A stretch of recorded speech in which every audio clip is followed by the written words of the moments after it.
¿Cuáles son los mitos en torno al hostigamiento sexual? Rosalía no solamente enfrenta a un jefe que la quiere intimidar con sus amenazas, sino también un contexto contrario a ella. Las y los compañeros de trabajo interpretan los hechos de una manera equivocada, porque todos y todas tenemos incorporado una serie de mitos respecto a este tema. Reflexionemos juntos sobre ello. Las mujeres hacen cargos falsos de hostigamiento sexual. Esto no es cierto. Lo que ocurre es que existe tolerancia social frente al hostigamiento sexual. Entonces las conductas invasivas, de connotación sexual y hechas sin consultar, son percibidas como conductas machistas aceptadas socialmente. Las mujeres dicen que no cuando quieren decir que sí. Esto no es cierto. Se basa en la creencia que las mujeres nunca dicen la verdad acerca de lo que realmente quieren. El hostigador se aprovecha de esta creencia para seguir insistiendo no obstante el rechazo de la afectada. Solo los jefes pueden hostigar en el trabajo. Esto es falso. Puede haber hostigamiento sexual de parte de los pares, los colegas o los compañeros de estudios. Los hombres poseen un irrefrenable instinto sexual. Esto es falso. La sexualidad humana no es exclusiva de los varones. Los patrones de masculinidad tradicional o machista magnifican la libido del hombre. Las mujeres tienen la culpa de ser acosadas por ser provocadoras. Esto es falso. Es una justificación que utilizan algunos varones para no hacerse responsables de sus actos. Es una conducta basada en la cosificación de las mujeres como objeto sexual. Es normal que los hombres hagan bromas con contenido sexual en público. Es socialmente aceptado. No se le censura a un hombre por ello.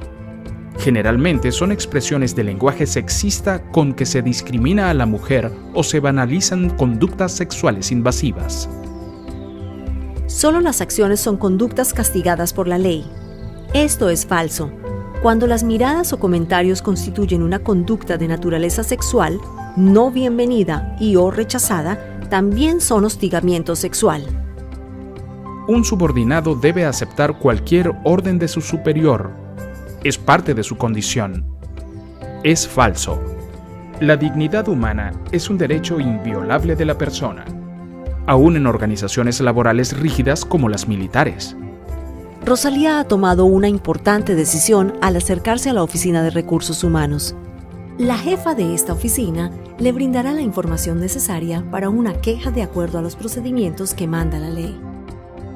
Presentamos a continuación todo lo que es necesario saber para hacer una queja contra hostigamiento sexual. ¿Cómo presentar una queja por hostigamiento sexual? ¿Dónde se presenta la queja por hostigamiento sexual? Puede presentarse de manera verbal o escrita a la autoridad correspondiente dependiendo del centro de trabajo o de estudio. En caso de un centro laboral, público o privado, se presenta ante las oficinas de recursos humanos o jefatura de personal. En caso de un centro educativo, puede presentarse ante el director, decano o rector. En caso de las instituciones militares y policiales, ante su inmediato superior. Si este fuera el hostigador, ante el superior de mayor jerarquía. En el caso de las trabajadoras del hogar, ante la Inspección de Trabajo del Ministerio de Trabajo y Promoción del Empleo. ¿Qué datos debe consignar la queja por hostigamiento sexual? La queja para denunciar hostigamiento sexual debe contener la siguiente información: nombre, cargo, función que realiza y relación laboral con el presunto hostigador o la presunta hostigadora.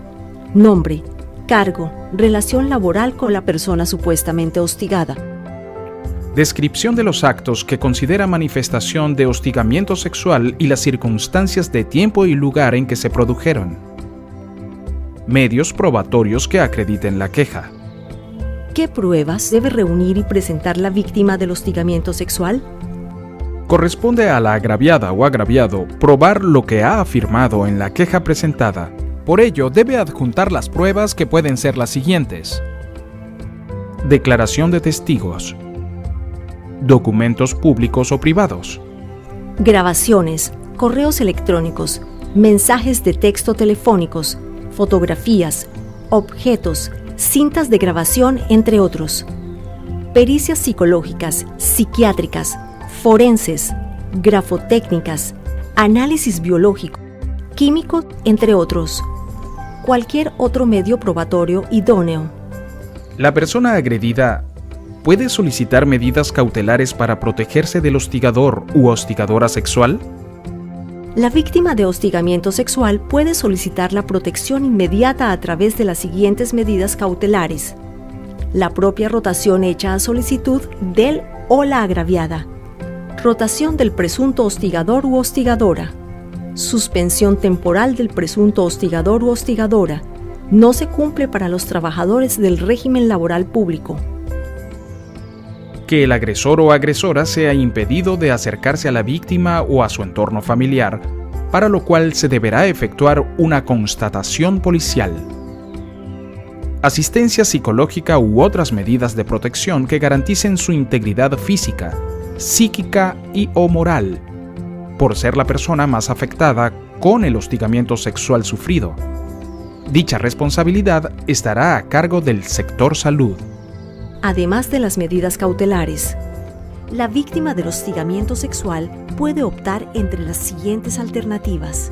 Si el hostigador es el empleador, personal de dirección o personal de confianza, titular, asociado, director o accionista, la o el hostigado pueden demandar el cese de la hostilidad, el pago de la indemnización dando por terminado el contrato de trabajo.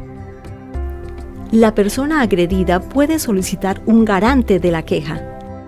La víctima también puede solicitar, si así lo considera, que en el proceso de la queja exista una persona que actúe como garante y que se encargará de velar por el debido proceso. La falsa queja.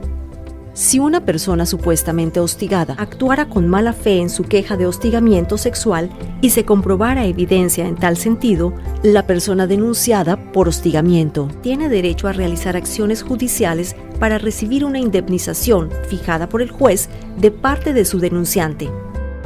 ¿Qué cuidados debemos tener en cuenta para lograr un debido proceso? Tenemos algunos consejos adicionales que pueden tomarse en cuenta para lograr que la queja de hostigamiento sexual se desarrolle conforme al debido proceso. Evitar la victimización de la persona agredida. Debemos tener cuidado en todo el proceso que la víctima no sea vulnerada en su intimidad al tener que hablar sobre lo sucedido con diferentes personas. Esto puede llevar a que ella reviva el hecho constantemente. Debe evitarse porque no ayudará a que la persona agredida supere el problema. Promover ambientes solidarios y de respeto mutuo. No siempre los compañeros y compañeras de trabajo o estudio apoyan a la persona agredida por hostigamiento sexual. Dudan de su verdad. Pueden incluso juzgarla negativamente y o ser influenciados por el agresor o agresora para hacerse de la vista gorda. La Oficina de Recursos Humanos o la que haga sus veces debe preocuparse por promover una cultura de respeto, solidaridad y colaboración mutua entre las y los compañeros para que se ayuden y apoyen cuando sea necesario. Lograr los medios probatorios. La víctima debe reunir medios probatorios suficientes que sirvan como prueba del acoso. No es tarea fácil, pero tampoco imposible, dados los recursos tecnológicos que ahora están al alcance de todos y todas. Por otra parte, contar con el apoyo de sus compañeros y compañeras puede ser de mucha utilidad a la víctima. La confidencialidad y reserva deben ser respetados. La Oficina de Recursos Humanos debe garantizar que las quejas por hostigamiento sexual sigan el debido proceso cuidando total confidencialidad sobre los hechos. ¿A quién le corresponde monitorear las actividades institucionales para prevenir y sancionar el hostigamiento sexual?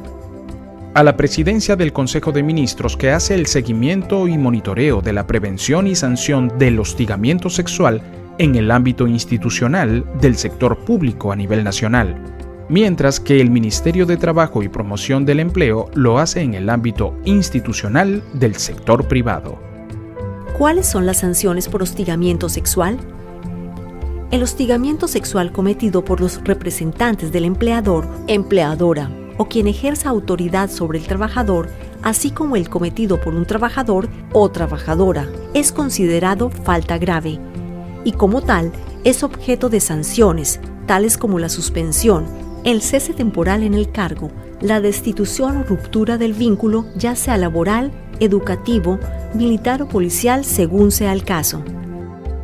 ¿Dónde buscar información y orientación sobre este tema? En los Centros de Emergencia Mujer del MIMD. En ellos se brinda orientación e información sobre lo que deben hacer. En las direcciones regionales de trabajo a nivel nacional, donde se brinda asesoría y se realizan inspecciones laborales cuando hay vulneración del derecho del trabajador o de la trabajadora. Ahora los invitamos a leer los contenidos y pasar a la evaluación de esta sesión.